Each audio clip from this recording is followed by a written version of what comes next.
தமிழ்நாட்டை சேர்ந்த கருப்பு தோலுடன் இருக்கும் தான் இப்படி ஒரு இடத்தில் இருப்பதை நினைத்து கூட பார்க்கவில்லை.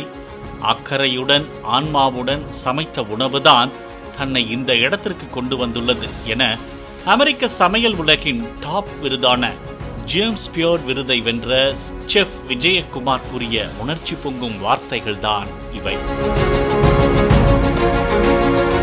ஜேம்ஸ் பியோர் விருது, இந்த விருதை சமையல் உலகின் ஆஸ்கர் விருது என்று கூட சொல்லலாம்.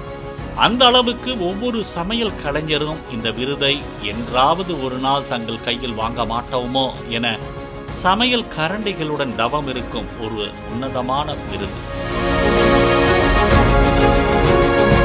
அப்படிப்பட்ட இந்த விருதை தான் சும்மா அலேக்காக தூக்கி வந்து தமிழ்நாட்டிற்கு மட்டுமல்ல இந்தியாவிற்கே பெருமை சேர்த்திருக்கிறார் செஃப் விஜயகுமார்.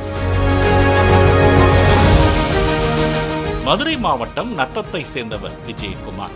சிறு வயதில் விடுமுறைக்காக தனது பாட்டியின் ஊரான அரசம்பட்டிக்கு சென்று அங்கு தனது பாட்டியிடம் சமையல் கலையை கற்றுக்கொண்டார் விஜயகுமார். சென்னையில் உள்ள தாஜ் கன்னிமராவில் சிறிது காலம் சமையல் கலைஞராக பணியாற்றிய விஜயகுமார் பிறகு அமெரிக்காவிற்கு குடிபெயர்ந்தார். ஆரம்பத்தில் அமெரிக்காவின் பல்வேறு உணவகங்களில் சமையல் கலைஞராக பணியாற்றி வந்த இவர் 2021ஆம் ஆண்டில் நியூயார்க் கிரீன்விச்சில் செம்ம உணவகத்தை தொடங்கினார். இந்த உணவகத்தில் நத்தை பிரட்டல், இறால் தொக்கு, நரிவால் திணை கிச்சடி போன்ற உணவுகள் மிகவும் சுவையாக தயாரிக்கப்படுகிறது. மேலும் உணவுகள் களிமண் பானைகளிலும் வாழை இலையிலும் பரிமாறப்படுகிறது. ஆனால் இந்த உணவகத்திற்கு வருபவர்களுக்கு ஒரே ஒரு கண்டிஷன் மட்டும்தான், சாப்பிட வருபவர்கள் கையில்தான் உண்ண வேண்டும். இதனாலே அந்த ஊரில் மிகவும் பிரபலமான உணவகமாக இது இருந்து வருகிறது. அது மட்டுமின்றி நியூயார்க்கின் மிச்சலின் ஸ்டார் விருதில் தொடர்ந்து 3 ஆண்டுகளாக இடம் பிடித்து வரும் ஒரே இந்திய உணவகம் என்ற இன்னொரு சிறப்பும் இந்த உணவகத்திற்கு உண்டு. இந்த நிலையில் தனது பாட்டியின் ரெசிபியான நத்தை கறி செய்து அசத்தி நியூயார்க் மாநிலத்தின் சிறந்த சமையல்காரருக்கான ஜேம்ஸ் பியோர் விருதை வென்றிருக்கிறார். இந்த விருதை வாங்க செல்லும் போது விஜயகுமார் தமிழர் பாரம்பரிய உடையான வேஷ்டியில் சென்றது அனைவரின் கவனத்தையும் ஈர்த்தது.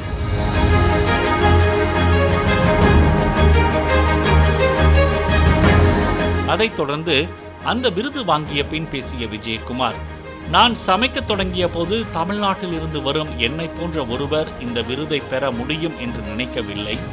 நான் வளரும் போது உண்ட உணவுகள் எல்லாம் அன்பு, ஆன்மா மற்றும் நெருப்பால் செய்யப்பட்டவை என கூறியிருக்கிறார். தான் ஒரு இன்ஜினியராக வேண்டும் என்ற கனவு இருந்த விஜயகுமாருக்கு இன்ஜினியரிங் படிக்க போதுமான பணம் இல்லாததால் செஃப் படிப்பை தேர்ந்தெடுத்தார். தற்போது இவர்தான் அந்த ஊரின் அடையாளமாகவே மாறியிருக்கிறார். ஏழைகளுக்கான உணவு, பணக்காரர்களுக்கான உணவு என எதுவும் இல்லை. அது உண்மையாக இருந்தால் அது சக்தி வாய்ந்ததாகும். உண்மையான ஆடம்பரம் என்பது ஒரு மேஜையில் அனைவரும் இணைவதுதான் என்று கூறியிருக்கும் விஜயகுமார் சாதிக்க துடிக்கும் ஒவ்வொரு இந்தியருக்கும் ஒரு செம்ம ரோல் மாடல்.